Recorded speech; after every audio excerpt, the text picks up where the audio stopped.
तू म्हणतो की during call नाही का तर त्यांनी काय केलं गुगल मीटचं एक नवीन ॲप दिलं पहिल्या ॲपला त्यांनी क्लिक करायला सांगितलं बघूया ठीक आहे पुढच्या वेळेस काही करता येईल आता आपण सुरुवात करू ते नंबर 8ला दाखल करतोय आपण नाव आहे अक्षर ब्रह्मयो तर तुला त्यामध्ये भाग घेतला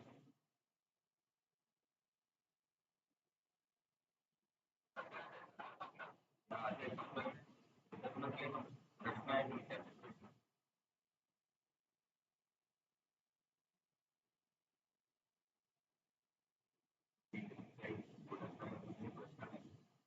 तर 7व्या पिढीची शेवटी ही सर्व रेकॉर्डिंग आहे की तंत्रज्ञानाची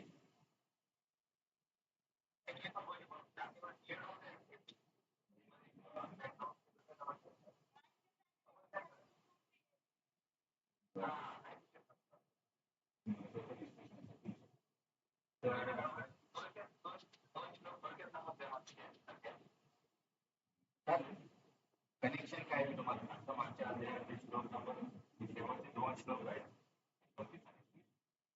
29 मध्ये मोक्षकामी लोकांचा होता म्हणजे ते मिश्र बनते आधी आपण बघितले होते कर्म मिश्र बनतो अर्थ विज्ञान स्वर्गाचा तिघांना पण भौतिक इच्छा होत्या आणि त्यांना मिश्र बनतात विज्ञान 29 नंबर मध्ये त्याचा वर्णन केले आहे ज्याला मरण मोक्ष आहे याला काय ज्याला म्हणजे म्हातारपण मरण म्हणजे त्याच्यापासून मुक्ती पाहिजे म्हणजे मोक्ष पाहिजे त्याला मोक्षाशिवाय त्याची मुक्ती होऊ शकत नाही मग या व्यक्तीला पण मिश्र भक्त म्हणतात किंवा मोक्षकामी म्हणतात त्या भौतिक इच्छा असणारा भक्त असं म्हणावं तर हा व्यक्ती काय करतो ज्याला मरण मोक्ष आहे बाबा जे ब्रह्मधर्मी कृष्ण अध्यात्म करण्यासाठी तर या मोक्षासाठी या व्यक्तीला काही गोष्टी माहिती असाव्या लागतात की भक्तीमध्ये पण आपल्याला भगवंतांबद्दल काही गोष्टींचं ज्ञान तर मिळवावं लागतं की कोण भगवंत कोण आहे आपले संबंध काय आहे तसंच हा जो व्यक्ती आहे 29 नंबर श्लोकमध्ये मोक्ष पाहणं त्याच्याकडून पण अपेक्षा आहे की याला काही गोष्टी माहिती असल्या पाहिजे कुठल्या कुठल्या गोष्टी ब्रह्म अध्यात्म कर्म या गोष्टी या व्यक्तीला समजल्या पाहिजे मोक्षकामी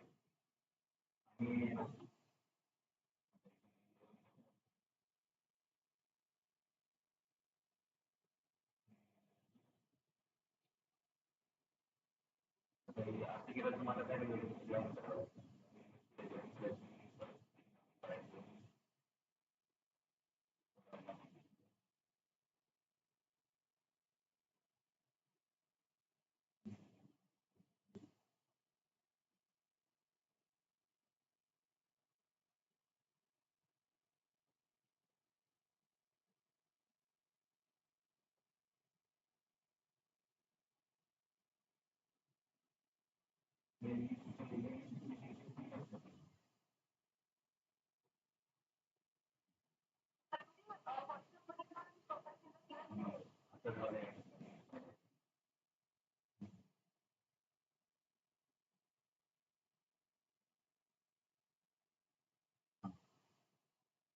तर हा जो 29 नंबर मंत्र म्हणतोय आपण चकाम बघतोय कारण याला मोक्षाची इच्छा आहे मोक्ष काम मोक्षाची इच्छा म्हणतोय आपण कारण त्याला मरण आणि म्हातारपणापासून नेहमीसाठी मुक्ती पाहिजे आणि हे मोक्ष मिळाल्यावर शक्य आहे कारण मोक्षाच्या जेव्हा पण व्यक्ती नवीन शरीर घेईल त्याला म्हातारपण आणि मृत्यू येणार तो नेहमीच्या सुटकेचा एकच मार्ग येतो म्हणजे मोक्ष तर मोक्ष प्राप्तीसाठी व्यक्तीला ब्रह्म म्हणजे काय अध्यात्म म्हणजे काय कर्म म्हणजे काय माहिती असतं तसंच शेवटच्या श्लोकामध्ये भगवंत सांगतात की जेव्हा या व्यक्तीला समजतं की की आदिभूत काय आहे आदि यज्ञ काय आहे तर या व्यक्तीचं ज्ञान प्रयाण काळ म्हणजे मृत्यूच्या वेळेस पण याचं ज्ञान त्याच्यात राहतं म्हणजे त्याचं ज्ञान नष्ट होतं त्या मोक्षकामी व्यक्तीचं. तर त्याचे तुम्हाला हे ब्रह्म कर्म आदिभूत आदिदैव हे शब्द समजले का?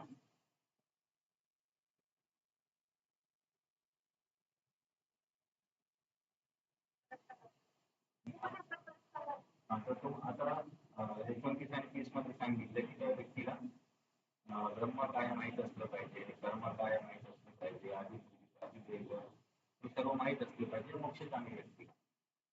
तर अजून ह्या शब्द आता ऐकले ब्रह्म कर्म आदिभूत आदिदैव, तर हे शब्द म्हणजे याचा अर्थ तुम्हाला माहिती आहे का? आदिभूत आदिदैव शब्दांचा अर्थ माहिती की नाही माहिती? नाही माहिती. हे अर्जुनला पण माहिती नव्हतं. म्हणजे अर्जुन आपल्याला रिप्रेझेंटेटिव्ह आहे ना. अर्जुन आपल्या प्रतिनिधी म्हणून प्रश्न विचारतो. तर अर्जुन पण काय म्हणतो की कृष्णा तू एवढे नवीन नवीन शब्द वापरले, मला यातलं काहीच माहिती नाही. मग माहिती नाही म्हणून अर्जुन काय करतो 8व्या अध्यायामध्ये पहिल्या 2 श्लोकांमध्ये प्रश्न विचारतो की तू हे 7व्या अध्यायाच्या शेवटी जे नवीन नवीन शब्द वापरले त्याचा अर्थ मला समजला नाही, समजावून सांग.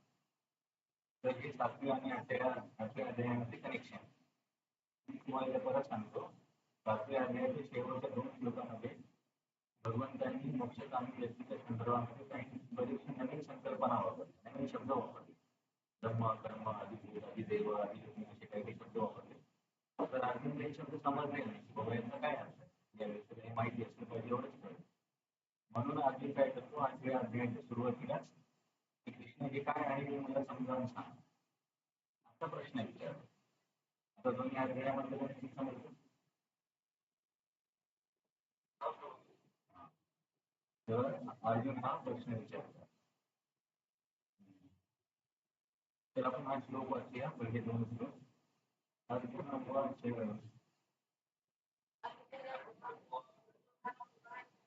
किं तद्ब्रह्म किमाध्यात्मम्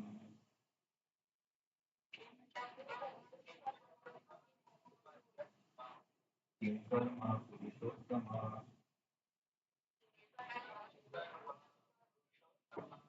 आदिभूतं च किं प्रोक्तम्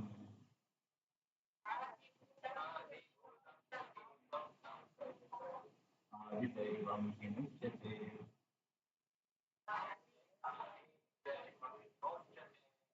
तर दुसरा श्लोक पण सोबतच घ्यायचा आहे कारण दोन्ही प्रश्न एकत्र आहेत. श्लोक नंबर 2 पण आदियज्ञः कथं तत्र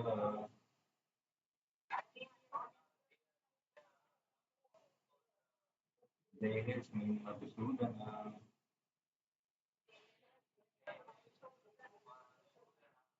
प्रयाणकाले च कथं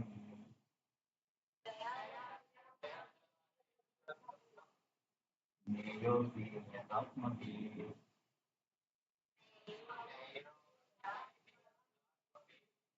तर कनेक्शन आहे अर्जुनला काही गोष्टी समजल्या नाही म्हणून अर्जुन प्रश्न विचारतो. बघा अर्जुन पण विचारा प्रश्न विचारतो. तुम्हाला मी किती वेळेस म्हटलं प्रश्न काही आहे तुम्ही काही प्रश्न विचारतो. पण अर्जुन पटकन प्रश्न विचारतो. कुठे पण गेले नाही समजले की लगेच प्रश्न विचारतो. नशीब अर्जुन हा प्रश्न विचारला तर आपल्याला कळालंच नसतं की या शब्दांचा अर्थ काय. तर अर्जुन विचारलं भगवान ब्रह्म म्हणजे काय, आध्यात्म म्हणजे काय, कर्म म्हणजे काय, आदिभूत म्हणजे काय, आदिदैव म्हणजे काय, आणि यज्ञ कोण आहे, त्याला शरीरामध्ये कसे जाणारे, प्रयाणकाले कथम, प्रयाणकाल म्हणजे मृत्यूच्या वेळेस या तुम्हाला कसे जाणार.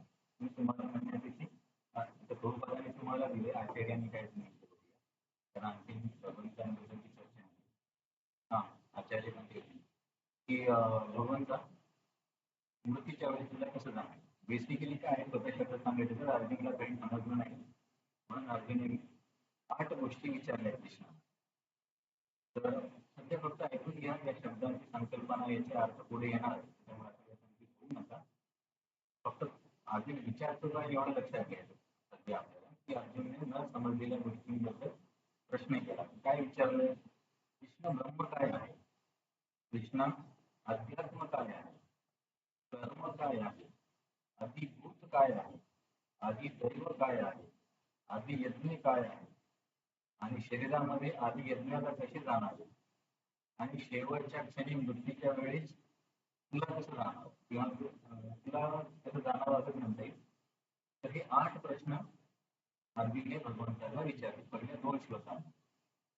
तर या 8 प्रश्नांपैकी 7 प्रश्नांची उत्तर भगवंत श्लोक नंबर 3 आणि 4 मध्ये देतो. आणि तो शेवटचा प्रश्न आहे, तुम्हाला कसे जाणवले मृत्यूच्या वेळी, याचं स्पष्टीकरण पूर्ण अध्यायामध्ये आहे. की मृत्यूच्या वेळी जाण्यासाठी आयुष्यभर काय केलं पाहिजे, वेगवेगळे मार्ग कोणते आहेत, मृत्यूच्या वेळी जर भगवंतांचं स्मरण नाही झालं तर काय समस्या होते, त्याचं स्पष्टीकरण पूर्ण अध्यायामध्ये आहे.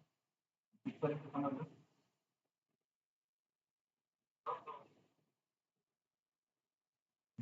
अर्जुनने प्रश्न विचारले त्याचे उत्तर भगवंत दिले. तर इथे एक समस्या काय होऊ शकते, तुम्ही जर भगवद्गीता वाचली ना तर शब्दार्थामध्ये प्रभुपाद थोडासा वेगळा अर्थ देतात आणि तात्पर्यामध्ये या संकल्पनेचा वेगळा अर्थ. जसे की समजा पहिल्या श्लोकाच्या शब्दार्थामध्ये प्रभुपादांनी ब्रह्माला ब्रह्मन असं म्हटलं किंवा मराठीमध्ये त्यांनी बरं झालं ना ब्रह्मचं ब्रह्मच दिलं, पण इंग्लिशमध्ये ब्रह्मन दिलं तो प्रॉब्लेम होऊ शकतो. अध्यात्मला आत्मा असं दिलंय, परंतु तिन्ही आचार्यांनी वेगवेगळं स्पष्टीकरण दिलं की अध्यात्म काय आहे. प्रभुपाद विश्वनाथ चक्रवर्ती ठाकूर यांनी बरेच विचारभूषण. तर संदर्भाला अनुसरून हा विषय सोपा समजता येईल या दृष्टिकोनातून आपण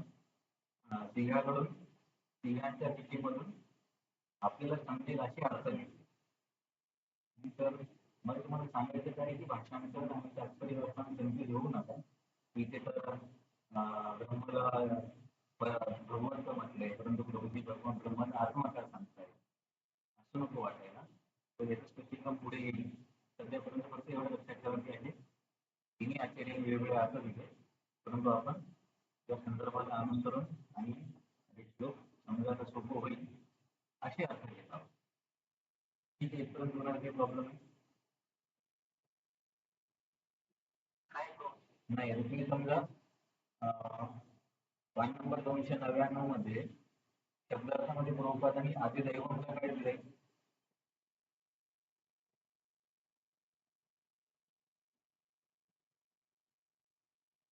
आदिदैवमचं भाषांतर काय दिलं. हा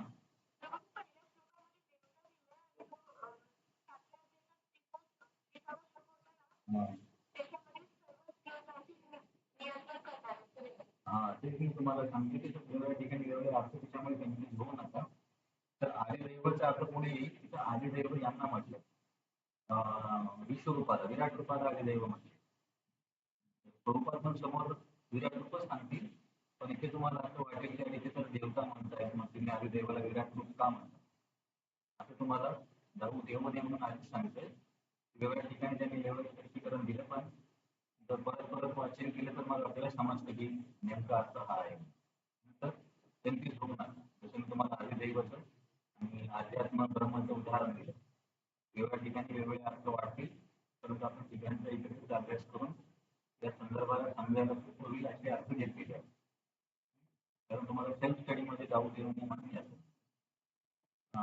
तर इथपर्यंत क्लिअर आहे तुम्हाला. आता आपण पुढे जाऊ. तर हे शब्द लक्षात ठेवा. पुढे म्हणजे ऑलमोस्ट तुम्हाला पाठच करायला लागेल. त्यानंतर मी तुम्हाला विचारलं की अध्यात्म म्हणजे काय, तर तुम्हाला आठवलं पाहिजे आदिदैव म्हणजे काय. आपण बोलणार आहोत त्याचे अर्थ.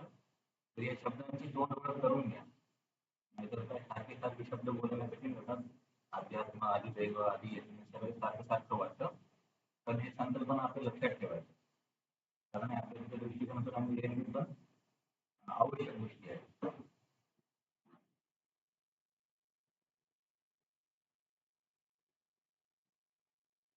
तर ठीक आहे, आपण बघूया. 7वा अध्याय. 7वा अध्याय हा कृष्णाला कसे जाणावे हे सांगा. कोण सांगेल आपण 7व्या अध्यायामध्ये भगवंतांना कसं जाणावं कसं समजलं.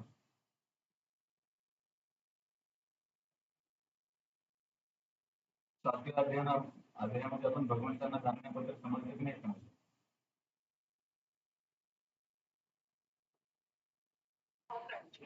हा, तर 7व्या अध्यायामध्ये आपण बघितलं ना, त्यांची भौतिक शक्ती काय आहे, दिव्य शक्ती काय आहे. त्या शक्तींना जाणण्याच्या त्या शक्तींच्या सहाय्याने आपण त्यांना जाणण्याचा प्रयत्न केला. तर हा जो 8वा अध्याय आहे ना, या अध्यायामध्ये भगवंताची कशी प्राप्ती करायची. म्हणजे 7व्या अध्यायामध्ये आपण फक्त नॉलेज घेतलं कृष्णाबद्दल, की कृष्णाकडे या या शक्ती आहेत, त्या शक्ती अशा कार्य करतात, परंतु ते सगळी शक्तीचे नियंत्रण आहे, त्यांच्यावरती गुणांचा प्रभाव नाही आहे. हे ज्ञान आपण 7व्या अध्यायामध्ये मिळत होतं ना, आठवते की नाही तुम्हाला?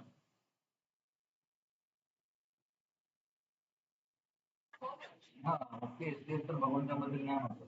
दोन प्रकारच्या शक्ती, गुणांचे स्वामी, सगळ्या गोष्टींमध्ये महत्वाची तत्व कृष्ण आहे. हे ज्ञान आपण मिळवलं. पण या अध्यायामध्ये आपण भगवंतांची प्राप्ती कशी करायची याच्यावरती चर्चा होणार आहे. की आयुष्यभर कसं आयुष्य काढावं लागेल तेव्हा भगवंतांची प्राप्ती होईल, किंवा मृत्यूच्या वेळेस आपली चेतना काय असली पाहिजे म्हणजे भगवंतांची प्राप्ती होईल, याचं स्पष्टीकरण या अध्यायामध्ये येणार आहे. तर प्रभुपादांच्या तात्पर्यानुसार जर आपण बघितलं, आणखी या अध्यायामध्ये काय आहे, सारांश स्वरूपात सांगायचं तर अर्जुनाने विचारलेल्या 8 प्रश्नांपैकी पहिल्या 7 प्रश्नांचं उत्तर श्लोक नंबर 3 आणि 4 मध्ये आहे. शेवटचा प्रश्न आहे की मृत्यूनंतर मी तुम्हाला कसं जाणावं याचं विस्तारित वर्णन पुन्हा अध्यायात आहे. यानंतर भगवंत या अध्यायामध्ये शुद्ध भक्त कसे असतात किंवा शुद्ध भक्ती कशी असते याचं वर्णन करते. योग मिश्र भक्ती कशी असते याचं वर्णन करते. याच्या आधी बघा आपण 7व्या अध्यायामध्ये कर्म मिश्र भक्त आणि ज्ञान मिश्र भक्त बघितले. कुणाला आठवतं कुठे होती कर्म मिश्र भक्त आणि ज्ञान मिश्र भक्त?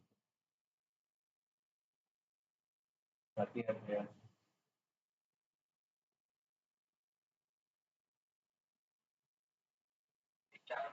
हा, परफेक्ट.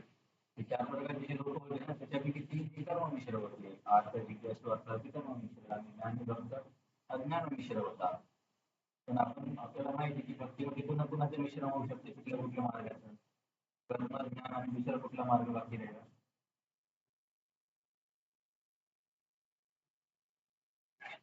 हा, योग ना.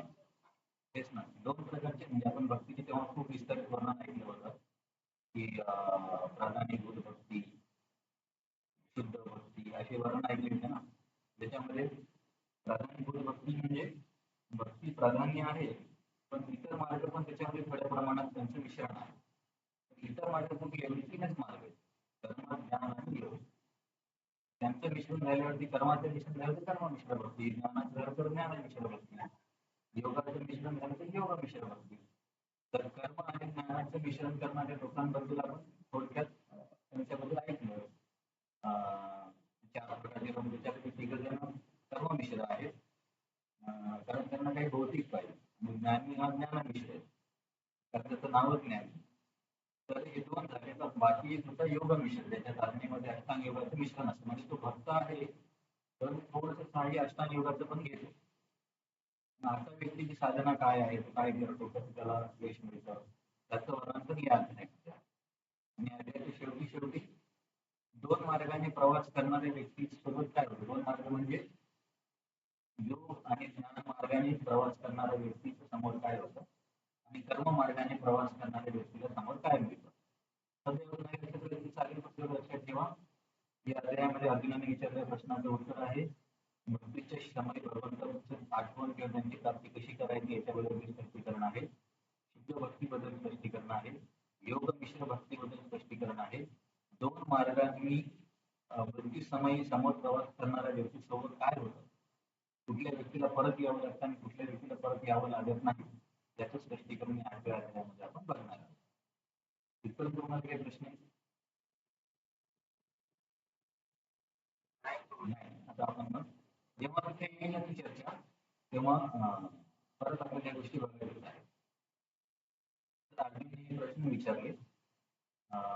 मग भगवान तात्पर्यामध्ये काही सांगितले का? प्रभुपादांनी पण ते स्पष्ट केलं.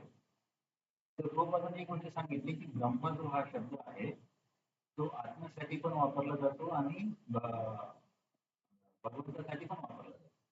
जसं मी तुम्हाला आधी बोललो होतो ना, आत्मा हा शब्द कोणाकोणासाठी वापरला जातो तुम्हाला आठवतं? मनासाठी पण आहे. कोणाला आठवेल मनासाठी आत्मा शब्द कुठल्या अध्यायामध्ये आला होता?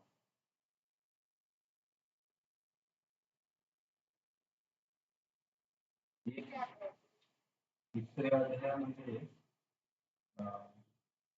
आणखीन एका अध्यायामध्ये ना आत्मा आत्मा आत्मा हा शब्द एका श्लोकात खूप परत येतो. मला आठवतं तुम्हाला तिसऱ्या अध्यायामध्ये कुठे म्हणतो तिसऱ्या अध्यायामध्ये श्लोक आठवतो.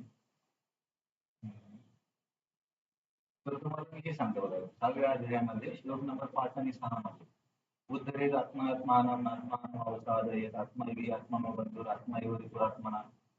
त्याच्यामध्ये आत्मा आत्मा हा शब्द खूप वेळेस आला होता. तेव्हा आपण चर्चा केली होती की या श्लोकामध्ये आत्म्याचे 2 अर्थ आहेत, मन आणि आपण जीवात्मा. तसंच आत्मा या शब्दाचे 7 अर्थ आहेत. मन, जीवात्मा, भगवंत, प्रयत्न असे संस्कृतच्या डिक्शनरीनुसार 7 अर्थ आहेत. तर प्रभुपाद ते सांगतात की बाबा आत्म्याचे 2 अर्थ आहेत. म्हणून इथं आत्म्याचे नाही, सॉरी, इथं ब्रह्माचे अर्थ असतात. ब्रह्मबद्दल तर भगवंत म्हणतात की ब्रह्म हा शब्द जीवाबद्दल पण आहे आणि परम सत्याची एक स्तर पण आहे ब्रह्म. त्याला पण जसं की आपण म्हणतो ना भगवद्गीता तत्वविद तत्वमे ज्ञानमात्रेयं ब्रह्मेति परमात्मेति भगवानची शब्द तिथं पण ब्रह्म हा शब्द वापरला जातो. तिथे एक गोष्ट लक्षात ठेवा की ब्रह्म म्हटलं म्हणजे नेहमी निराकार ब्रह्म किंवा ब्रह्म म्हटलं म्हणजे भगवंत असाच अर्थ होतो असं नाही. आता पुढच्या श्लोकामध्ये स्पष्टीकरण येईल ब्रह्म म्हणजे आत्मा. तर जर आपण असंच मनापासून काढून टाकलं की बाबा ब्रह्म म्हणजे तर निराकार ज्योतीच आहे, मग इथे आत्मा का म्हणतात, तर हे आपल्याला समोर कन्फ्युजन होणार नाही. कारण ब्रह्माचे अर्थ वेगवेगळे आहेत, हे एक लक्षात ठेवा. नंतर एका शब्दावरती प्रभुपादांनी टिप्पणी दिली आहे. नंतर आत्म्याबद्दल मी तुम्हाला बोललो. पुरुषोत्तम हा शब्द का वापरला याच्यावरती प्रभुपाद तात्पर्यामध्ये सांगतात. तर आपण पण गीता प्रश्न दिशामध्ये कधी कधी प्रश्न टाकतो ना की ऋषिकेश या शब्दाचा काय अर्थ आहे किंवा गुडाकेश म्हणजे काय किंवा हा शब्द का वापरला. तसं तात्पर्यामध्ये प्रभुपादांनी अर्जुन भगवंतांना पुरुषोत्तम का म्हणतो याच्यावर स्पष्टीकरण दिलं आचार्यांच्या टीकेला अनुसरून. टीका अर्जुन भगवंतांना पुरुषोत्तम म्हणतो कारण तुमचा भगवंताची म्हटलेले अर्जुन म्हणजे ऑलरेडी त्यांनी भगवंतांना गुरु म्हणून स्वीकारले, पण तरी समजा भगवंतांनी अर्जुनला विचारलं की अरे तुम्हाला का प्रश्न विचारतो, मी तर तुझा मित्र एक सामान्य व्यक्ती आहे. किंवा समजा एखाद्या व्यक्तीकाराने असं बोललं की कृष्णा कोणी महान व्यक्ती नाहीये, तो पण आपल्यासारखाच एक व्यक्ती होता. मग प्रश्न असा आहे जर कृष्ण पण आपल्यासारखाच व्यक्ती आहे तर एवढे कठीण प्रश्न एक सामान्य व्यक्तीला का विचारतो. कारण ज्ञानाच्या दृष्टिकोनातून बघितलं तर अर्जुन पण सिंपल व्यक्ती नव्हता. अर्जुन पण खूप प्रगत होता. पुरुषोत्तम या शब्दातून असा अर्थ निघतो की अर्जुन केवळ आपल्या मित्राला प्रश्न विचारत नाहीये, तर पुरुषोत्तम म्हणजे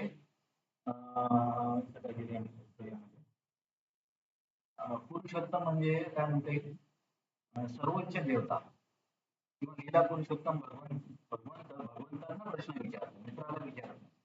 कारण दोघे एकाच लेवलचे आहेत, त्यांना समजा 2 मित्र बसले, दोघे गणितामध्ये नापास आहेत, तर दोघे एकमेकांना काय शिकवणार. याला पण काही माहित नाही, त्याला पण काही माहित नाही.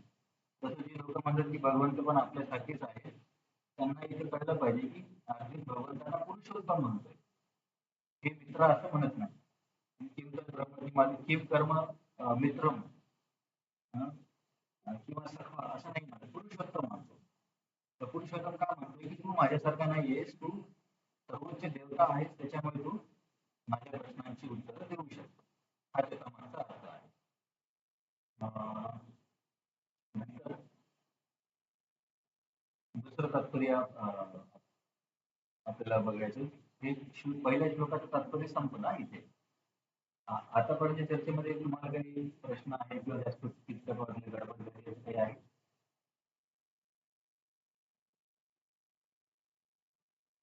आतापर्यंत स्पष्टीकरण केलं इथे आपण पहिला श्लोक काय म्हणतो वाचनानुसार दोन्ही श्लोक संपवले, पण तात्पर्यामध्ये पहिल्या श्लोकाचं तात्पर्य प्रभुपादांचं आपण बघितलं.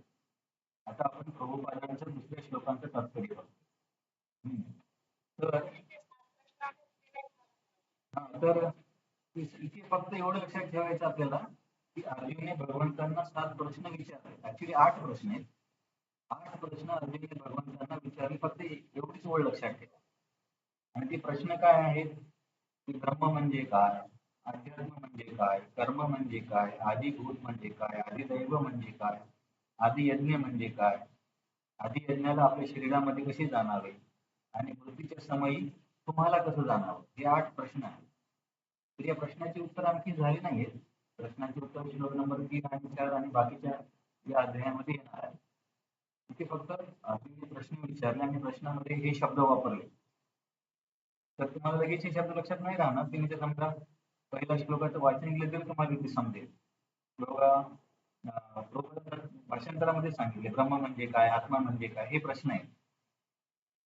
तर हे जर तुम्ही वाचलं तर तुम्हाला कळून जाईल.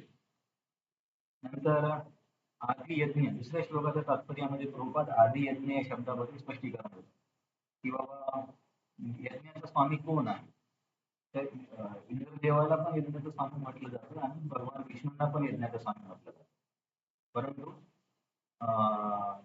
इंद्राचे पण स्वामी भगवंत असल्यामुळे खऱ्या अर्थाने सर्व यज्ञाचे प्रमुख स्वामी किंवा उपभोक्ता भगवंतच आहेत.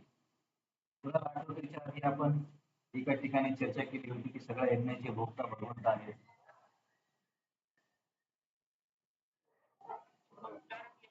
हा, बरोबर. तिथे आपण बघितलं भोक्ताराम एकं सर्व लोक महेश्वरम सूर्यम सर्व भूतानां ज्ञात्वा मां शांती इच्छिते.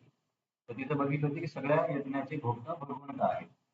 त्याच्यामुळे इंद्रदेव जरी यज्ञ भोग असे मानले जातं आणि यज्ञामध्ये त्यांना पण काय म्हणता येईल, ऑफरिंगचा मराठीत काय म्हणतात मला आठवत नाही, त्यांना पण वाटा दिला जातो. परंतु कुठल्याही यज्ञाचे सर्वोच्च स्वामी भगवंतच आहे. याचं स्पष्टीकरण प्रभुपादांनी इथे दिले. नंतर आणखी तिसऱ्या अध्यायामध्ये आपण बघितलं होतं की यज्ञ म्हणजे कोण, आठवतं कोणाला तिसऱ्या अध्यायामध्ये? यज्ञ अर्थात कर्मांना लोकोयम कर्मबंधना तदर्थम कर्म कौंतेय मुक्त संघ समाचार, की आपण यज्ञासाठी कार्य केलं पाहिजे. इतर कुठल्याही इच्छेने किंवा अपेक्षेने जर कार्य केलं तर आपण बंधनामध्ये आहोत. तर समजा यज्ञ म्हणजे जर आपण इंद्रदेवाशी स्पष्टीकरण घेतलं, तर इंद्रदेवासाठी समर्पित म्हणून जर आपण कार्य केलं तर त्यांना आपल्याला मोक्ष मिळेल का? नाही मिळणार, कारण इंद्रदेव स्वतः मर्यादित आहेत ना. त्यांचा पण कार्यकाळ आहे, त्यांच्या ग्रहाचा कार्यकाळ आहे, त्यांच्या आयुष्याचा कार्यकाळ आहे. तुम्हाला मी बरेच वेळ सांगितलं, आताचे आपले इंद्रदेव कोण आहेत? आताच्या इंद्रदेवाचं नाव काय? नाही, बळी महाराज हा, पुरंदर. हा, आता आता इंद्र पुरंदर आहे. तर हे 7वे इंद्र चालू आहे. माझ्या माहितीनुसार पुढचे इंद्र हे होणार आहे बळी महाराज. त्यांच्यानंतर सावर्णी, नंतर सावर्णी असे इंद्रांची नावं आहेत. सांगण्याचा उद्देश काय आहे, यज्ञ म्हणजे यज्ञाचा मुख्य स्वामी इंद्र हा अर्थ होऊ शकत नाही. त्यासाठी आपण आधीचे 2 संदर्भ बघितले. एका संदर्भात भगवान सांगतात की भोक्ताराम एकतपसाम, सर्व यज्ञाचा भोक्ता मी आहे, प्रमुख भोक्ता मी आहे. आणि जर यज्ञाचा अर्थ इंद्रदेव घेतला तर यज्ञासाठी कार्य केलं पाहिजे असं भगवंत सांगतात. तर इंद्रदेवांसाठी कार्य केलं तर मोक्ष मिळू शकत नाही किंवा बंधनातून मुक्ती होऊ शकत नाही, कारण त्यांच्याकडे तो अधिकार नाही. त्यांच्याकडे अधिकार नाही का, कारण त्यांचं कार्यकाळ आयुष्य सर्व काही मर्यादित आहे. त्यासाठी आपण बघितले की सध्या जरी ते एक व्यक्ती इंद्र असेल तरी ती बदलते. मग त्यांच्यासाठी कार्य करून आपल्याला कसं काय बंधनातून मुक्ती मिळेल. म्हणून यज्ञाचा स्वामी, प्रमुख स्वामी भगवान विष्णूच आहे, ही गोष्ट लक्षात ठेवावी. त्याच्यावरती बरोबर आता हे बघा, कोणीतरी परत ज्ञान केलं मला मागे जावं लागेल.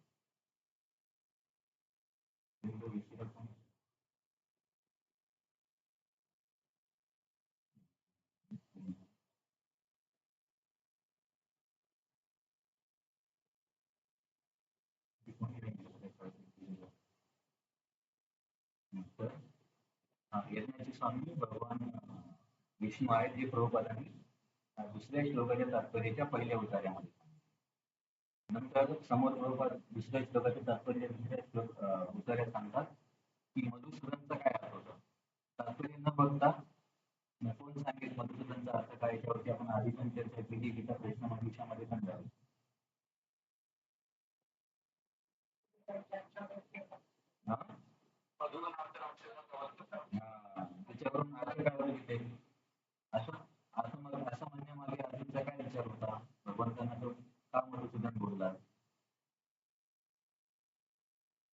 समजा आपण एखाद्या व्यक्तीला बोललो, अरे चोरा, याचा अर्थ काय होतो? त्या व्यक्तीने काहीतरी चोरी केली आणि आता चोरी करू नये, किंवा या संदर्भात आपण उद्देशून त्याला चोरा म्हणतो किंवा चोर म्हणतो.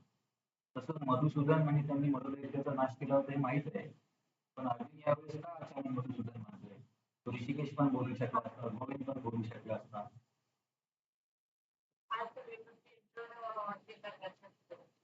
आसुरी वृत्ती. हा, तर तर हे तुम्ही तात्पर्य परत परत वाचत जा. तुमचा प्रश्न मंजुषा नक्की तुमच्याशी झाली आहे ना. तर बघा, मधु नावाचा राक्षस होता, त्याला भगवंतांनी मारलंय. तर इथे अर्जुन मधुसूदन म्हणतो कारण त्या मनामध्ये ज्या शंका आल्या त्यांना राक्षसांची उपमा दिली आहे. तू जसा मधुला मारू शकतो तशा तू माझ्या मनातल्या राक्षसांसारख्या शंकांना पण मार.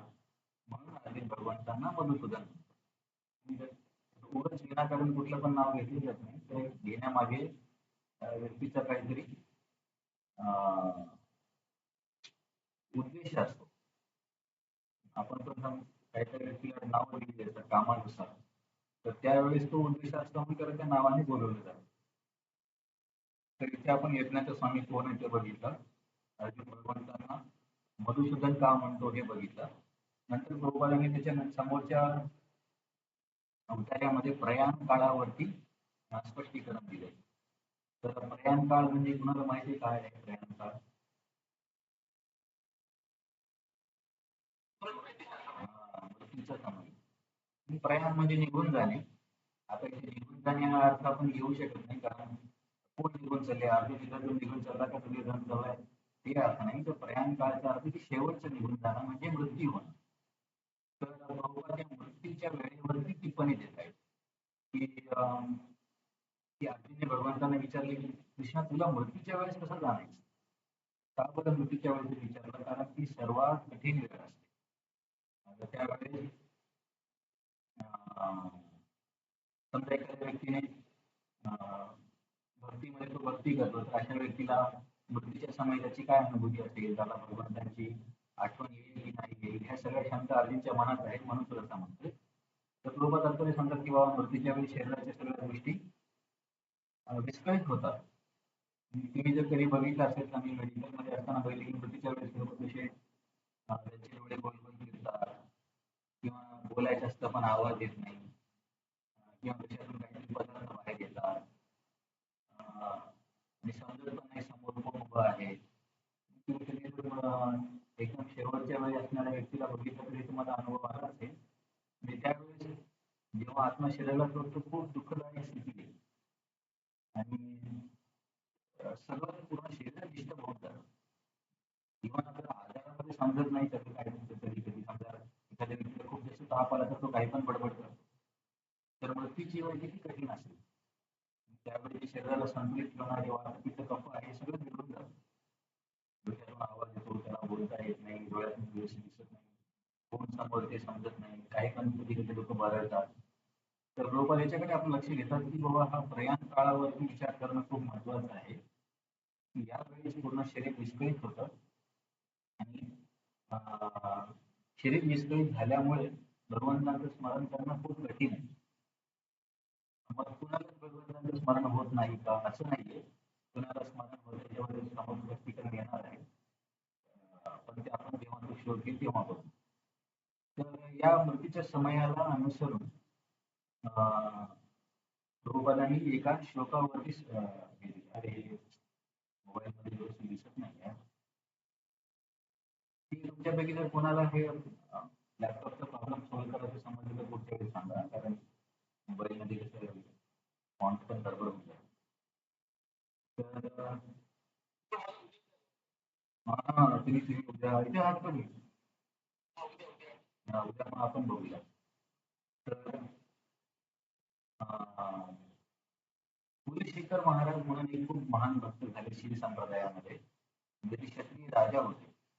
मला वाटतं केरळामध्ये त्यांच्या एका भागामध्ये राज्य होतं. ते खूप महान वैष्णव, त्यांच्याबद्दल आपण सत्संगामध्ये पण बऱ्याचदा चर्चा केलेली आहे. तर त्यांच्या मनोभावाचं वर्णन करताना त्यांनी काही श्लोकांची रचना केलेली आहे. त्या श्लोकांच्या रचनेत एक संग्रह करून एक पुस्तक बनवलं. त्या पुस्तकाचं नाव तुम्हाला माहिती आहे? राजा कुलशेखर, त्यांना कुलशेखर अलवार पण म्हणतात. श्री संप्रदायातील खूप मोठे संत आहेत ते राजगिरी होते. त्यांनी काही श्लोकांची रचना केली. तर या श्लोकांच्या संग्रहाला काय म्हणतात?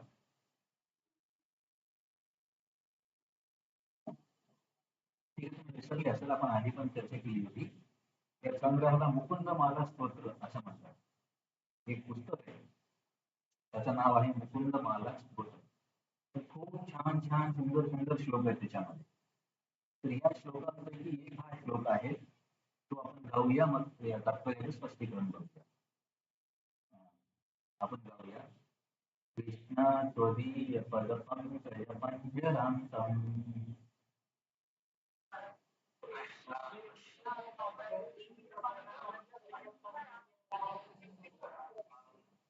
अद्यैव मे विशतु मानसराजहंस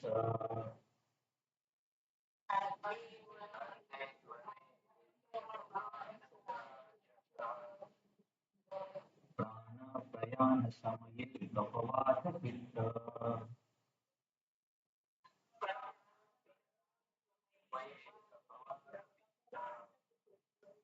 कंठावरोधनविधौ स्मरणं कुतस्ते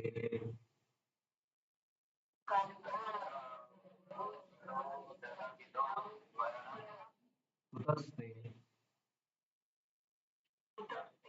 तर या श्लोकामध्ये पण प्रयाण समयाबद्दल वर्णन आहे. प्रश्नामध्ये अर्जुनने प्रयाण समयाबद्दल विचारले की शेवटच्या वेळी कसं होणार. तर प्रभुपादांनी प्रयाण समयाचं वर्णन करताना असा श्लोक शोधलाय की तिथे प्रयाण समयाचं स्पष्टीकरण किंवा परिस्थिती सांगितली. तर हा श्लोक आहे राजा कुलशेखर किंवा कुलशेखर अलवारांचा. कुलशेखर अलवार राजा कुलशेखर या श्लोकामध्ये भगवंतांना विनंती करतायत, कृष्णा माझी तुला एक रिक्वेस्ट आहे, कृष्ण त्वदीय पद पंकज पंजरांत, की तुझ्या चरणाचे जे कमळ आहेत, चरण कमळामध्ये माझ्या मनाचा राजहंस गुंतू दे. असं म्हटलं जातं की राजहंस हा जो पक्षी आहे त्याला कमळासोबत खेळायला खूप आवडतं. की कमळाच्या आजूबाजूला फिरणार किंवा त्याच्या देठांमध्ये जाणार. तर जसे कमळाला चित्र आवडतं तर राजहंसाला कमळ आवडतं. तिथे राजा कुलशेखर आपल्या मनाची तुलना राजहंस या पक्षासोबत करतायत. आणि कुणाची तुलना कमळासोबत करतायत? तिथे कमळ भगवंतांचं चरण, हे लक्षात ठेवा. राजा कुलशेखर म्हणतात आपण प्रयाण समयावरती स्पष्टीकरण करतोय की कृष्णा, जसं राजहंसाला कमळासोबत खेळायला किंवा त्याच्यामध्ये गुंतून जायला खूप आवडतं, तसेच तुमचे चरण पण कमळ आहेत. तर माझी इच्छा आहे की माझा जो मनरूपी राजहंस आहे त्याची या क्षणीच तुमच्या चरणरूपी कमळामध्ये तो गुंतून जावा. मग भगवान विचारतील एवढी काय घाई आहे, कधी पण गुंतवलं तर चालेल ना. तर राजा कुलशेखर म्हणतात नाही, प्राण प्रयाण समयी कफवात पित्त, कृष्णा मृत्यूच्या वेळेस खूप त्रास होतो, कफवात पित्त सगळे डिस्टर्ब होऊन जातं. मग अशा डिस्टर्ब स्थितीमध्ये तुमचं स्मरण कुठे येणार? कंठावरोधन विधौ स्मरण कुठे तसते. कंठ भरून येतो, गरगर गरगर असा आवाज येतो. त्याला इंग्लिशमध्ये डेथ रॅटल म्हणतात, गरगर आवाज येतो. तर म्हणतात की याच क्षणी मला मृत्यू यावा अशी राजा कुलशेखरांची अपेक्षा आहे. कारण या क्षणी मला तुमचं स्मरण होतंय आणि माझं मन तुमच्या चरण कमळामध्ये तुमचं स्मरण होते आणि तुमच्या चरण कमळामध्ये माझं मन आता गुंतू द्या. कारण जर आता जर मृत्यू आला तर माझ्या मनाचा राजहंस तुमच्या चरण कमळाच्या कमळामध्ये प्रवेश करेल. पण जर मी नाही असं असं झालं आणि जर माझा असाच मृत्यू झाला जेव्हा मला तुमचं स्मरण नाही, तर त्यावेळेस खूप कठीण परिस्थिती होईल. कारण कफवात तुमचं सगळं डिस्टर्ब असेल, तुमची आठवण कुठून येणार? तर असा एक राजा कुलशेखरचा भाव आहे. हा भाव असला पाहिजे की बाबा जेव्हा भगवंताचं स्मरण होतं, जेव्हा आपली चेतना चांगली आहे, त्याच वेळेस आपण भगवत प्राप्ती केलेली बरी. नाहीतर आयुष्यभर केलेल्या चुकांमुळे गडबडीमुळे शेवटच्या क्षणी भगवंताचं स्मरणाची काय गॅरंटी. तर हा राजा कुलशेखरचा भाव प्रभुपादांनी तात्पर्यामध्ये सांगितलंय. तर काय म्हणतात, या ठिकाणी हे रूपक योजले आहे कारण राजहंसाचा कमल पुष्पाच्या ताटक्यात प्रवेश करण्यास आनंद वाटतो. ताटक्यात प्रवेश करण्याची क्रीडा करण्याकडे त्याला स्वाभाविक ओढ असते. महाराज कुलशेखर भगवंतांना म्हणतात की आता माझे मन अविचल आहे आणि मी निरोगी आहे. मला जर आता तुमच्या चरणकमलांचे चिंतन करताना त्वरित मृत्यू आला तर निश्चितच माझ्या भक्तीला पूर्णत्व प्राप्त होईल. हा एक चांगला भाव आहे. म्हणजे त्याचा अर्थ असा नाही की जपा करताना शरीर सोडण्याचा प्रयत्न करतो असा भाव नाहीये. कारण राजा कुलशेखरांनी असं नाही केलं. त्यांनी पण आयुष्यभर भक्ती केली. पण हा भाव खूप उच्च आहे की बाबा चांगल्या परिस्थितीमध्ये शरीर सोडलेलं बरं. नाहीतर त्याची हॉस्पिटलमध्ये आहे, कानामध्ये नाकामध्ये सगळीकडे ट्यूब टाकली आहे, मशीनवर व्यक्ती पडला आहे, त्याला मी कुठे तेच माहित नाही तर काय भगवंताचं स्मरण करणार. अशी कठीण परिस्थिती येण्यापेक्षा चांगल्या काळातच मला तुम्ही बोलून घ्या असा कुलशेखर राजाचा भाव आहे. महाराज कुलशेखर भगवंतांना म्हणतात की आता माझे मन अविचल आहे आणि मी निरोगी आहे. मला जर आता तुमच्या चरणकमलाचे चिंतन करताना त्वरित मृत्यू आला तर निश्चितच माझ्या भक्तीला पूर्णत्व प्राप्त होईल. परंतु जर मी नैसर्गिक मृत्यूची वाट पाहिली तर माझे काय होईल हे मला कळत नाही. कारण मरणाच्या वेळी सर्व शारीरिक क्रिया विस्कळीत होतील, कंठ रुद्ध होईल आणि मी तुमचा नामजप करू शकणार नाही. म्हणून मी त्वरित मेलेलेच उत्तम आहे. मृत्यूसमयी श्रीकृष्णाच्या चरणकमलावर मनुष्य आपले मन कसे स्थिर करू शकतो याबद्दल अर्जुन प्रश्न विचारत आहे. आता मला कोण सांगेल की राजा कुलशेखर त्यांचा श्लोक प्रभुपादांचे एवढं स्पष्टीकरण का आपण चर्चा केली, त्याच्यामध्ये काय कारण होते सगळी चर्चा केल्याचं?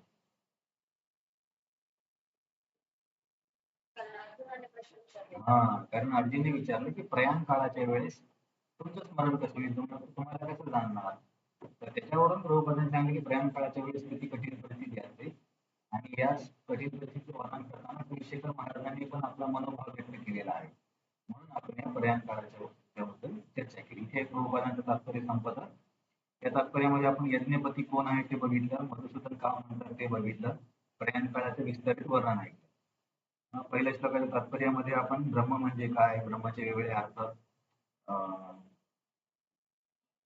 त्याचं स्पष्टीकरण ऐकलं. या अध्यायामध्ये आपण काय अभ्यास करणार आहोत ते बघू. इथे आपले पहिले 2 श्लोक संपतात.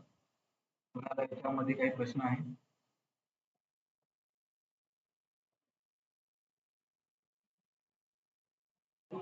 ठीक आहे, मी काय बोलत नाही. प्रश्न आहे. आपण आता तिसऱ्या श्लोकाकडे जातोय. जर तुम्हाला हे मोबाईलच्या पीपीटी मध्ये व्यवस्थित दिसत नसेल ना फॉन्ट, तर तुमच्या भगवद्गीतेमध्ये पण तुम्ही बघू शकता. म्हणजे वाचायला सोपं आहे. श्लोक नंबर 3. श्री भगवान उवाच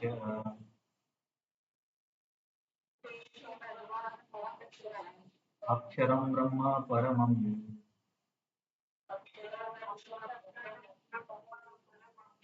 स्वभावोऽध्यात्ममुच्यते.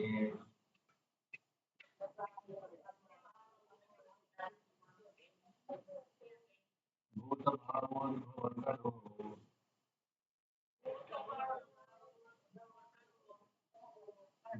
विसर्गकर्मसंज्ञितः.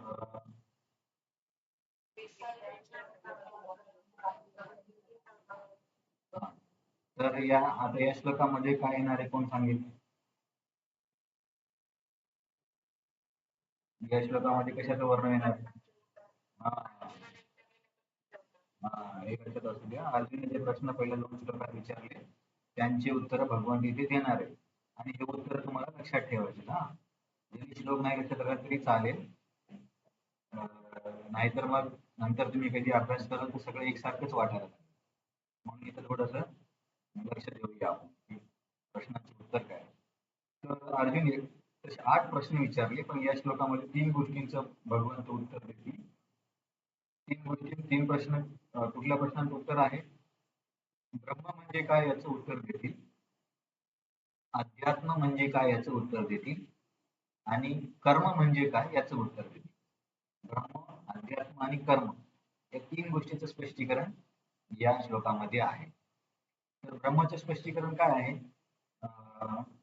अक्षरम ब्रह्म परमम, की ज्या गोष्टीचा नाश होत नाही, जी गोष्ट कधीच नष्ट पावत नाही त्या गोष्टीला ब्रह्म म्हणायचं.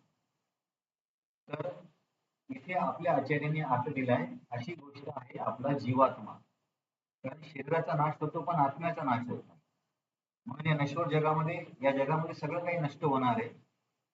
संपूर्ण सृष्टी नष्ट होणार आहे. आपलं शरीर पण नष्ट होणार आहे. ते होताना आपण बघतोच नेहमी अनुभवामध्ये. परंतु शरीरातली एक गोष्ट आहे ती नष्ट होत नाही, त्याला म्हणतात आत्मा. म्हणून न होणाऱ्या गोष्टीला ब्रह्म म्हणतात. म्हणजे ती गोष्ट काय आहे? आत्मा. हे लक्षात ठेवा, लक्षात ठेवा. इथे ब्रह्म म्हणजे जीवात्मा, हे लक्षात ठेवा. तर कदाचित आता मायावादी लोकांचे गीता मी आपण वाचले नाही, पण ते लोक याचे खूप उलट उलट अर्थ देऊ शकतात, की ब्रह्म म्हणजे तो निराकार किंवा ब्रह्म म्हणजे भगवंत. पण त्या सगळ्यामध्ये गडबडीत आपल्याला पडायचं नाही. इथे पण आपण तिन्ही आचार्यांचं आपल्याला जसं समजेल त्याच्यानुसार सोपे अर्थ घेतोय. तर बलदेव विद्याभूषण सांगतात की ब्रह्म किंवा ब्रह्मन म्हणजे ज्याचा नाश होत नाही, तो म्हणजे जीवात्मा. शरीरामध्ये नाश न होणाऱ्या पदार्थाला ब्रह्म म्हणायचं किंवा ब्रह्मन म्हणायचं, तो म्हणजे जीवात्मा. तर इथे ब्रह्मन म्हणजे भगवंतांची निराकार ज्योती, हा अर्थ घ्यायचा नाही आहे. कारण आपण आधीच बघितलंय की ब्रह्म या शब्दाचे बरेच अर्थ होतात. इथे कुठला अर्थ अभिप्रेत आहे त्याचा आपण अभ्यास करतो. म्हणून इथे आपण ब्रह्माला जरी आत्मा म्हणत असलो तर दुसऱ्या ठिकाणी ब्रह्म आल्यावरती त्याला तिथे आत्माच म्हणत असतील असं नाही. त्याच्यामुळे संदर्भानुसार अभ्यास करावा लागेल. परत तुम्ही म्हणाल की अरे तिथे तर आत्मा सांगितले तर परंतु इथे तर ब्रह्माला वेगळं सांगताय. कारण संस्कृत भाषा तशी आहे, संदर्भानुसार अर्थ बदलतात. म्हणून इथे आपल्याला ब्रह्म म्हणजे जीवात्मा हा अर्थ लक्षात ठेवायचा. त्याची व्याख्या काय दिली आहे भगवंतांनी? अक्षरम ब्रह्म परमम. जो अक्षर आहे त्याला ब्रह्म म्हणायचं, म्हणजे जो अविनाशी आहे त्याला ब्रह्म म्हणायचं. तर परब्रह्मासाठी पण हा अर्थ लागतो, पण तो सध्या आपण इथे घ्यायचा नाही आचार्यांच्या स्पष्टीकरणानुसार. नंतर दुसरा शब्द आहे स्वभाव अध्यात्म उच्यते. अध्यात्म काय आहे? तर भगवंत म्हणतात स्वभावाला अध्यात्म म्हणायचं. तर स्वभाव म्हणजे काय? की आपण जे काही इंद्रिय तृप्ती केल्या त्याच्या जे आपल्या आठवणी आपल्या सोबत राहतात त्याला म्हणायचं स्वभाव. हम्म. तर आता आपण म्हणतो की याचा स्वभाव असा आहे, तो अर्थ इथे नाहीये. परत गडबड होईल. याचा स्वभाव चांगला आहे किंवा याचा स्वभाव खराब आहे, तो पण अर्थ घेऊ शकतो. कारण आधी केलेल्या कामामुळेच व्यक्तीचा स्वभाव तयार होतो. खूप पाप कर्म असेल तर त्याचा स्वभाव पण तसा दुष्ट असेल. तर तिचा अर्थ होतो स्वभावाचा. दुसरा एक शब्द आहे संस्कृतमध्ये, याला वासना म्हणतात. स्वभाव, वासना किंवा इंद्रिय आठवणी, याला म्हणायचं अध्यात्म. तर स्वभाव अध्यात्म उच्चते. तर हा बघायला गेलं तर आत्म्याने शरीरावरती राज्य करायला पाहिजे. कारण आत्मा नियंत्रक आहे, परंतु एका दृष्टिकोनातून स्वभाव नियंत्रण करतो. कारण वाईट गोष्टी करून करून करून करून व्यक्ती असा होऊन जातो, अशा आठवणी स्ट्रॉंग होतात की बऱ्याचदा आत्म्याच्या इच्छेच्या विरुद्ध पण कामं व्हायला लागतात. म्हणजे तो अनैतिक गोष्टी करणार, चोऱ्या करणार, कारण त्याचा स्वभाव तसा झालाय. एवढे एवढे मनामध्ये कठोर, कठोर म्हणण्यापेक्षा एवढे दाट संस्कार निर्माण, याला संस्कार पण म्हणतात, संस्कार निर्माण होतात की व्यक्ती तसा वागायला लागतो. म्हणून आत्मा नियंत्रणात आहे की नाही असं वाटायला. काही काही लोक म्हणतात मी माझ्या हातून हे होऊन गेलं, कारण की संस्कार खूप स्ट्रॉंग आहे तशा प्रकारचे. तर इथे आपण ब्रह्म म्हणजे जीवात्मा, अध्यात्म म्हणजे स्वभाव, स्वभाव म्हणजे संस्कार किंवा इंद्रियतृप्तीच्या आठवणी. या दुसऱ्या प्रश्नाचं उत्तर झालं. तिसरा प्रश्न आहे कर्म म्हणजे काय कृष्णा? तर कर्म म्हणजे व्यक्तीला नवीन देह निर्माण करण्यासाठी मजबूर करणाऱ्या कार्याला कर्म म्हणतात. तर कुठलं कार्य आहे जे आपल्याला नवीन देह घेण्यासाठी मजबूर करतं, कोण सांगेल?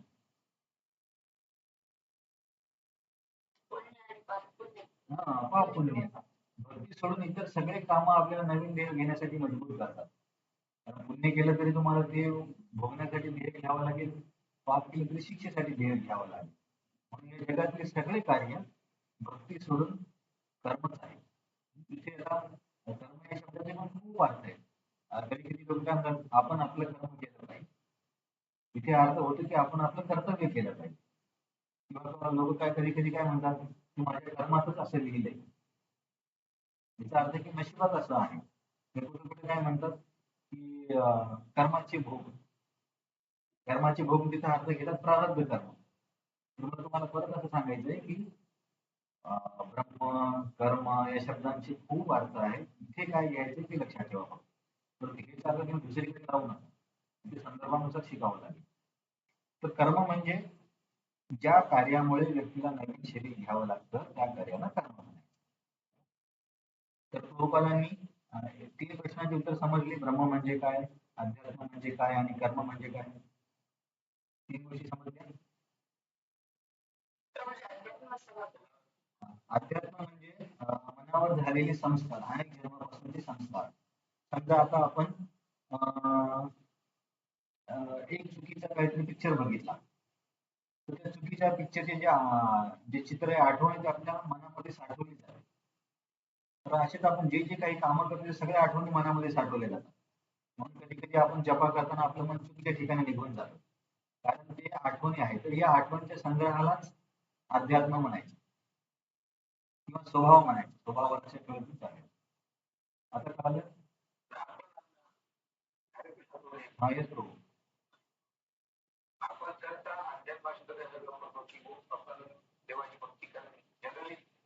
हा मी तुम्हाला तेच म्हणतोय ना, संदर्भानुसार अर्थ बदलतात. हा आता आणखीन एक शब्द आहे. 3 प्रकारचे क्लेश असतात. आधी भौतिक, आधी दैनिक आणि आधी आत्मिक. तिथं अध्यात्माचा अर्थ काय होतो की स्वतःच्या मनापासून येणारे क्लेश, म्हणजे नैराश्य वगैरे.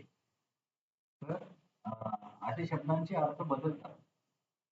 हेच आपल्या लक्षात ठेवायचं. कारण काय आपण संस्कृतमध्ये तज्ञ नाही आहोत. ज्यांचं संस्कृत चांगलं आपल्याला त्यांना समजते की बाबा कसा अर्थ बदलतो. तर अध्यात्म म्हणजे आध्यात्मिक कार्य असा पण अर्थ होतो, ते पण बरोबर आहे, पण इथे तो अर्थ नाही.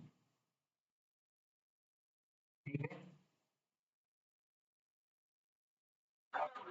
तिन्ही संकल्पना स्पष्ट झाल्या असतील. प्रभुपाद तात्पर्यामध्ये पहिल्या उतार्यामध्ये ब्रह्म आणि परब्रह्मामध्ये फरक सांगतात. कारण की काही काही लोक म्हणतील अरे ब्रह्म म्हणजे तो ईश्वराला पण म्हणतात. तर प्रभुपाद म्हणतात की बरोबर आहे. ब्रह्म म्हणजे निराकार किंवा भगवंताची देवी ज्योती ब्रह्मज्योती तो पण अर्थ आहे. पण त्याच्यासाठी योग्य शब्द परब्रह्म हा होईल. जर अक्षरम परब्रह्म परमम असं जर म्हटलं असतं तर तो अर्थ परब्रह्म असा झाला असता किंवा ते परमसत्याबद्दल झालं असतं. पण ते परमसत्य हा अर्थ नाही, ते जीवात्माच आहे. हे समजावून सांगण्यासाठी प्रभुपाद म्हणतात की ते ब्रह्म म्हणतात, परब्रह्म म्हणत नाही. ब्रह्म आणि परब्रह्म मध्ये फरक आहे. तर हा इथे 3 प्रश्नांची उत्तरे इथे आपल्याला मिळाली. अक्षरम ब्रह्म परमम स्वभाव अध्यात्म उच्यते. तात्पर्यामध्ये कुठल्या शब्दाबद्दल सांगताय? परब्रह्माबद्दल सांगताना प्रभुपाद म्हणतात की ऍक्च्युली आपण ब्रह्म आहोत आणि भगवंत परब्रह्म आहेत. आपण ब्रह्म असल्यामुळे आपण साहजिक त्यांचे सेवक आहोत. परंतु भौतिक अस्तित्वामध्ये, भौतिक वातावरणामध्ये प्रत्येकजण स्वतःला स्वामी समजायला लागतो. म्हणून आपण आपली जी मूळ जी चेतना आहे, मूळ जी भावना आहे ती विसरून जातो.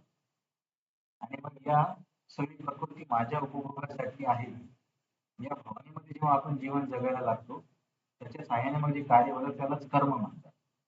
त्या कार्यामुळे आपल्याला नवीन शरीर घ्यावं लागतं. तर कर्म म्हणजे काय? नवीन शरीर निर्माण करण्यासाठी लागणारं भांडवल असा पण अर्थ त्याला घेता येईल. त्याला म्हणायचं कर्म.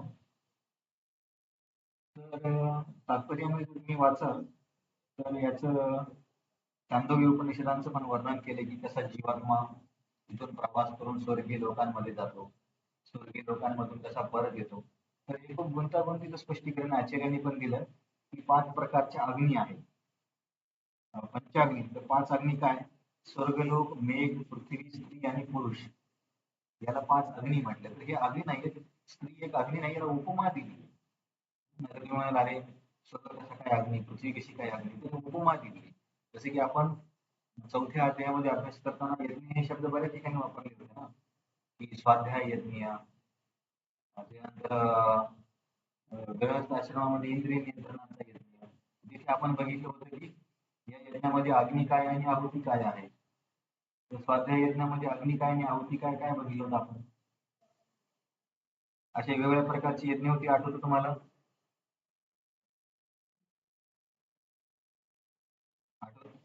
आठवतं ना? तिथे भगवंत बोलले, अरे भरपूर प्रकारचे यज्ञ आहेत की क्षत्रादीन इंद्रियाने संयम अग्निशी जीवती, की बाबा संयम ही अग्नी आहे आणि इंद्रिय नियंत्रणाची आहुती त्या अग्नीमध्ये टाकली जाते किंवा इंद्रियांची इच्छा आहे तो व्यक्ती त्या नियंत्रणाच्या अग्नीमध्ये त्यांची आहुती देऊन टाकतो. त्याच्यानंतर समजा स्वाध्याय यज्ञ आहे, तर त्याचे जो अभ्यास करण्याचा प्रयत्न आहे, त्याला एक अग्नी म्हणू शकतो आणि अभ्यासाची आहुती तो त्या अग्नीमध्ये देतोय. तर मला एवढंच सांगायचंय, जसे यज्ञाचे प्रकार आहेत तसेच इथे या वेगळ्या व्यक्तींना अग्नी म्हटलंय. पृथ्वीला पण अग्नी म्हटले, स्त्रीला पण अग्नी म्हटले, पुरुषांना पण अग्नी म्हटले. तर कसा जीवात्मा इथून स्वर्गाला प्रवास करतो आणि तिथून कसा येतो याचं स्पष्टीकरण देताना या अग्नीचं वर्णन केले. आचार्यांच्या टीकेमध्ये आणखी थोडे किचकट वर्णन आहे. प्रभुपादांनी वर जाण्याचा प्रवास सांगितला नाहीये, खाली येण्याचा प्रवास सांगितला. की 5 अग्नी आहेत. 5 अग्नी कोण आहे? अं, स्वर्गलोक, मेघ, पृथ्वी, स्त्री आणि पुरुष या अग्नी आहेत. आणि आहुती काय आहे? श्रद्धा, चंद्रावरील भोगता, वर्षा, अन्न आणि वीर्य या त्याच्यामध्ये दिलेल्या आहुती आहेत. तर परतीचा प्रवास प्रभुपादांनी तात्पर्य सांगितलाय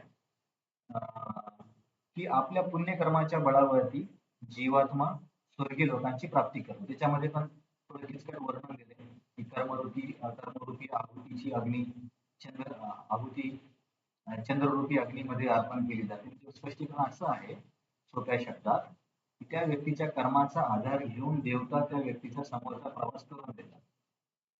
पृथ्वी लोकांवरून त्याला स्वर्गीय लोकांमध्ये घेऊन जातात. त्यालाच वेगळ्या अग्नीचं वर्णन केले. तसंच तो परत कसा येतो, की जेव्हा क्षीणे पुण्य मर्त्य लोकम विशंती आहे ना, जेव्हा वर जाऊन त्याचं पुण्यकर्म क्षीण होतं, त्याच्या परतीच्या प्रवासामध्ये इथे असं सांगितलं. आता मला याच्यामध्ये जास्त स्पष्टीकरण माहिती नाही की नेमकं कसं होतं, किंवा वैज्ञानिक लोकांनी जर विचारलं की हे तुम्ही स्पष्ट करून सांगा, तर मला याच्यामध्ये जास्त माहिती नाही. फक्त शास्त्रामध्ये काय दिलं तुम्हाला मी ते सांगतो. जेव्हा पुण्यकर्म संपतं तेव्हा जीवात्मा पावसाच्या रूपातून खाली येते असं सांगितलं इथे. पावसाच्या रूपामधून म्हणजे मला असं वाटतं की ते जीवन शक्ती जी आहे त्या पावसाच्या थेंबाचं सहाय्य घेत असेल. इथे स्पष्टीकरण दिलं नाहीये. आणि तीच पावसातली जीवनशक्ती धान्यामध्ये जाते. कारण पाऊस पडल्यावर तर शेती होणार ना, किंवा पाण्याच्या सहाय्याने शेती होणार. मग आपण म्हणू की नदीचं पाणी किंवा जमिनीतलं पाणी, सगळ्या पाण्याचा स्रोत तर पाऊसच आहे. जमिनीत कुठून पाणी जातं? पावसातच पाणी जातं. तर त्या पाण्यातून जो जीवात्मा येतो तो धान्यामध्ये प्रवेश करतो. म्हणजे आपण जी शेती करतो आणि ते धान्य मग मनुष्य खातो. मनुष्य खाल्ल्यामुळे त्याच्या शरीरामध्ये, पुरुषाच्या शरीरामध्ये शुक्र धातू निर्माण होतो. मग या शुक्र धातूला पुरुषाच्या शरीरामधून स्त्रीच्या शरीरामध्ये त्या जीवात्म्याचा प्रवेश होतो आणि तिथे तो पुन्हा मनुष्य शरीराची प्राप्ती करतो. आता मनुष्यामध्ये स्त्री पुरुष किंवा इतर पशु पक्षी असतील त्याच्यामध्ये पण तोच प्रकार आहे. तर थोडक्यात जीवात्मा पृथ्वीवरून स्वर्गात कसा प्रवास करतो आणि स्वर्गातून किंवा उच्च लोकातून खाली प्रवास कसा करतो याचं वर्णन केलेलं आहे. कारण हे का वर्णन सांगतात? कर्म या शब्दाबद्दल सांगतात. म्हणजे कर्मामुळे व्यक्तीला नवीन नवीन शरीर घ्यावं लागतं आणि वर खाली त्याचा प्रवास चालू असतो. तर वर काय त्याच्या कर्मरूपी आहुतीला वापरून विविध देवता त्याला वर घेऊन जातात. वर त्याचे पुण्यकर्म संपल्यावर त्याला पावसातून धान्यातून पुरुषाचं शरीर, पुरुषाच्या शरीरातून स्त्रीचं शरीर, स्त्रीच्या शरीरातून त्याचा शरीर निर्मिती होते.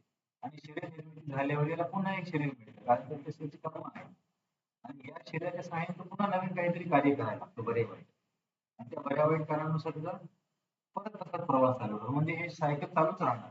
वर जाणार, खाली येणार, वर जाणार, खाली येणार. जोपर्यंत तो भक्ती किंवा इतर जे मार्ग आहेत त्यांचं हे चक्र भेटत नाही तोपर्यंत हे कर्माचं चक्र त्याचं चालूच राहणार. तर मग कोणी नरकात गेले तर पावसाने येतो की नाही हे मला माहिती नाही. कदाचित येत असेल. पण म्हणजे काय म्हणतात त्याला आपण असं आपण गेस करू शकतो, कारण प्रत्येकाची एक्सपर्टची थिअरी आचार्यांनी पण ही एवढं स्पष्टीकरण दिले. मग प्रभुपाद इथे एक या गुंतागुंतीमध्ये न जर राहायचं असेल तर त्याचं स्पष्टीकरण प्रभुपाद येतं. हे तात्पर्य तुम्ही वाचून घ्या, आणखी काही गोष्टी समजतील. या प्रकारे भौतिक प्रकृतीमध्ये जीवात्म्याची सतत ये जा सुरू असते, परंतु कृष्ण भावना भावित मनुष्य अशा प्रकारचे यत्न करण्याचे टाळतो. अशा प्रकारचे यज्ञ म्हणजे ज्या यज्ञांनी पाप आणि पुण्य होईल. यज्ञ म्हणजे इथं कार्य म्हणू शकतो. ज्या कार्याने पाप आणि पुण्य अर्जित होईल ते आपण भक्तीमध्ये टाळतो. म्हणजे आपण भौतिक स्तरावर कार्य करत नाही. त्याच्यामुळे आपल्याला काय होतं, तो प्रत्यक्ष कृष्ण भावनेचा स्वीकार करतो आणि त्यावेळी भगवत धामात परत जाण्याची तयारी करतो. म्हणून त्याला या चक्रामध्ये फसण्याची गरज नाही. नंतर प्रभुपाद थोडं निरीश्वरवादी लोकांबद्दल शेवटी सांगतात. जसं आपण याच्यावरती बऱ्याचदा चर्चा केली. त्यांचं काय म्हणणं आहे की निराकार निर्विशेष ब्रह्म अस्तित्वामध्ये आहे. त्याच्यावरती मायेचा प्रभाव होतो आणि तोच ब्रह्मजीव म्हणून खाली येतो. तर प्रभुपाद याला इथे खोडून काढतात की हे चुकीचं आहे. की भगवद्गीतेवरील निरीश्वरवादी भाष्यकार गैरवाजवी रीतीने गृहीत धरून चालतात की भौतिक जगतात ब्रह्म हेच जीवाचे रूप धारण करते. इथे ब्रह्मचा अर्थ प्रभुपादांनी ब्रह्मज्योती घेतलाय किंवा परमसत्य घेतलं, जीव नाही. आणि आपल्या म्हणण्याला पुष्टी देण्यासाठी गीतेमध्ये असा काहीतरी ममैवांचं जीवलोकी या श्लोकाचा अर्थ घेऊन ते लोक तोडून मोडून स्पष्टीकरण देतात.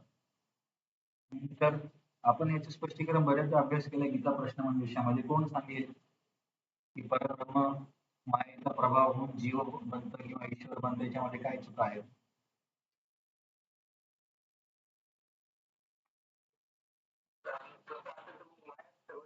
हा एक समस्या त्याचं स्पष्टीकरण ती देत नाही. परंतु एक गोष्ट लक्षात ठेवा की निर्विशेषवादी किंवा मायावादी लोक जर त्यांचे पण भरपूर अभ्यास असतो. तर त्यामुळे असे विचार करू नका की आपल्याला थोडीशी गीता माहीत झाली म्हणजे आपण त्यांच्या प्रश्नांची उत्तर देऊ शकतो. कारण त्यांच्याकडे पण याचे फिरून फिरून बरेच स्पष्टीकरण आहे. त्याच्यामुळे त्यांना हरवणे हा आपला उद्देश नाहीये. आपण फक्त स्वतःचा अशा चुकीच्या याच्यापासून बचाव केला पाहिजे. ऍक्च्युली आपल्यावरती वैष्णवांची आणि प्रभुपादांची कृपा आहे म्हणून आपण योग्य मार्गात आणि योग्य स्पष्टीकरणापर्यंत पोहोचलोय. नाहीतर ते पण अशी गुंतागुंतीचे स्पष्टीकरण देतात की असं वाटतं की बरोबर आहे, मायावादच बरोबर आहे. किंवा कोणी जर चारवाकचा अभ्यास केला तर त्याला असं वाटतं की चारवाक तत्वज्ञानच बरोबर आहे, सगळं काही मजा मारण्यासाठीच आहे. त्याच्यामुळे त्या लोकांना खोडून काढणं एवढं सोपं नाही. तर इथे आपण थांबूया. पुढच्या वेळी जर लॅपटॉपचा प्रॉब्लेम सॉल्व्ह झाला तर बरं होईल. तर इथे आपण काय बघितलं, 7व्या अध्यायाच्या शेवटच्या 2 श्लोकामध्ये भगवंतांनी काही नवीन संकल्पना वापरल्या आणि त्या नवीन संकल्पना वापरल्यामुळे अर्जुनच्या मनात प्रश्न झाले की बाबा हे शब्द कुठून आले, मी तर कधी ऐकले नाही. म्हणून अर्जुन 8 प्रश्न विचारतो की 7 संकल्पना मला समजावून सांगा. अध्यात्म काय, ब्रह्म काय, अधिदैव काय, आदियज्ञ काय, हे समजावून सांगा. आणि 8वा प्रश्न आहे की शेवटच्या क्षणी मी तुम्हाला कसं जाणू हे सांगा. तर ते सांगताना भगवंत 3 आणि 4 मध्ये 7 प्रश्नांचं उत्तर देतील आणि शेवटच्या प्रश्नांचं उत्तर बाकीचा अध्याय आहे की कसा मला जाणायचं. त्याच्यापैकी 3 प्रश्नांचे उत्तर आपण बघितले की ब्रह्म म्हणजे ज्याचा नाश होत नाही तो म्हणजे शरीरातला आत्मा, कारण शरीराचा नाश होतो, आत्म्याचा नाश होत नाही. अध्यात्म म्हणजे स्वभाव किंवा मनावर निर्माण झालेले संस्कार, त्याला अध्यात्म म्हणायचं. आणि तिसरं काय होतं, कर्म म्हणजे काय, ज्या गोष्टीमुळे आपल्याला नवीन नवीन शरीर घ्यावं लागतं त्या गोष्टीला कर्म म्हणायचं. म्हणजे भौतिक कार्य ज्याच्यामुळे पाप पुण्य अर्जित होतं त्याला कर्म म्हणायचं. असे 3 प्रश्नांचे उत्तर झाले. त्याच्यामध्ये आपण मधुसूदनचा अर्थ बघितला, प्रयाण काळावरून राजा कुलशेखरच्या श्लोकाचं स्पष्टीकरण केलं. जीवात्मा स्वर्गात आणि स्वर्गातून खाली कसा प्रवास करतो याच्यावरती स्पष्टीकरण बघितलं. आदियज्ञ भगवंतांनाच का म्हणायचं, इंद्रदेवाला का नाही म्हणायचं याचं स्पष्टीकरण बघितलं. याच्यामध्ये कोणाला काही प्रश्न आहे?